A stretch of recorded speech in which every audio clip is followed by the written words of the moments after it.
So I grew up on a farm and we had lots of pets, and this is one of my favorite dogs, Pharaoh, pictured right here.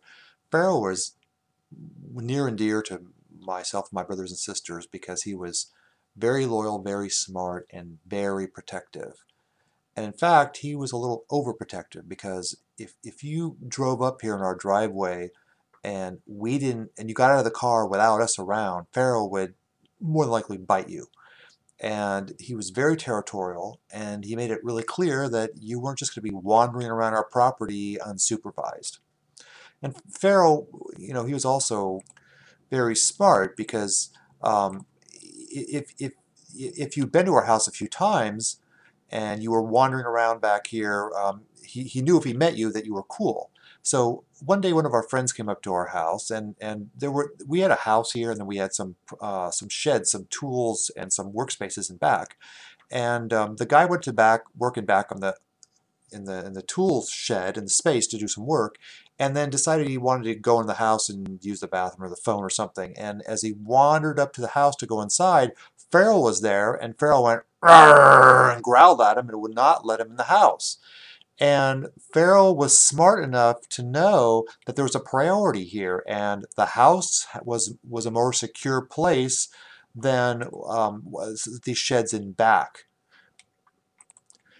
If you're a person that suffers from driving anxiety, you've got the same kind of watchdog, overly protective watchdog inside of you. And the watchdog is about your survival system, and what it's doing is trying to protect you from danger. And let me explain this by showing you something here. This is a healthy nervous system. This is what happens with people who don't have driving anxiety in the car. And this is a normal up and a normal down. What do I mean by that?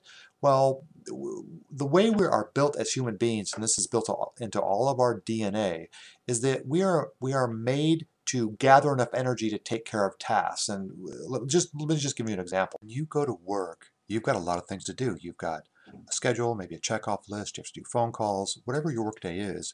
You bring much more energy to your workday than you do, for instance, when you're sleeping. And not only that, you bring much more energy to your workday than you do when you're at home relaxed, maybe after you've had a long day. So this is part of the natural up and down that happens with all of us. This is another natural up and down that we see in nature. It's these kids swinging back and forth. This is up and down and up and down. And I love this image because this is being in motion is what we're like when we're in a vehicle. The vehicle's in motion, but it should be soothing, just like these kids are relaxed on their swing set here. Now you can imagine what would happen if somehow they got stuck like this up in the air.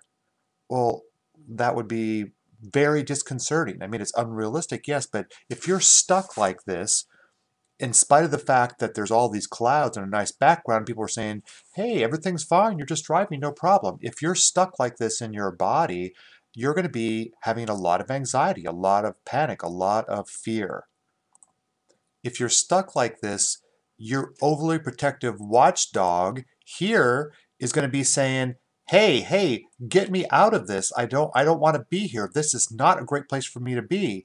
I want to go back to something calm, something more natural, a more natural up and down. I want to go back to this calm, natural up and down, which is where I should be. And you can imagine that if you're stuck like this, your body's going to feel like this, like it's got a jolt of energy through it. What the heck is going on? Why am I stuck like this?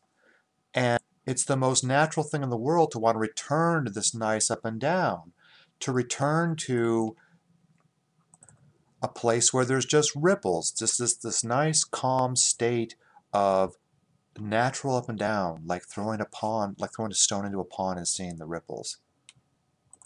And once we get this stuck energy out of your body, we get this gone, then you return back to this natural up and down state.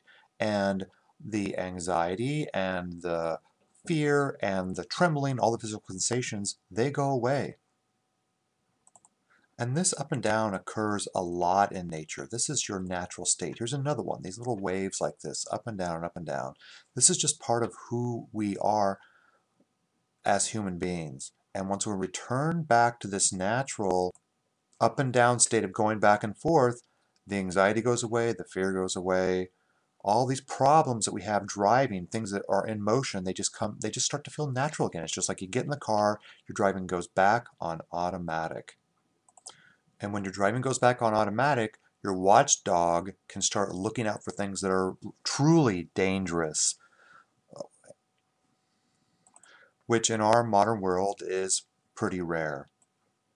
And that leads, back to these calm states, these places where we should be almost all the time, calm, relaxed, alert, and alive. This is Michael McCarroll, the driving anxiety specialist. Here's how to get a hold of me. I would love to work with you. It's Easy Driving Now. Here's my 800 number. You can email me if you like. My website is easydrivingnow.com. As of the recording of this session, as of this recording, I am offering free sessions. The first session is free to see if we have a match to where we want to work together.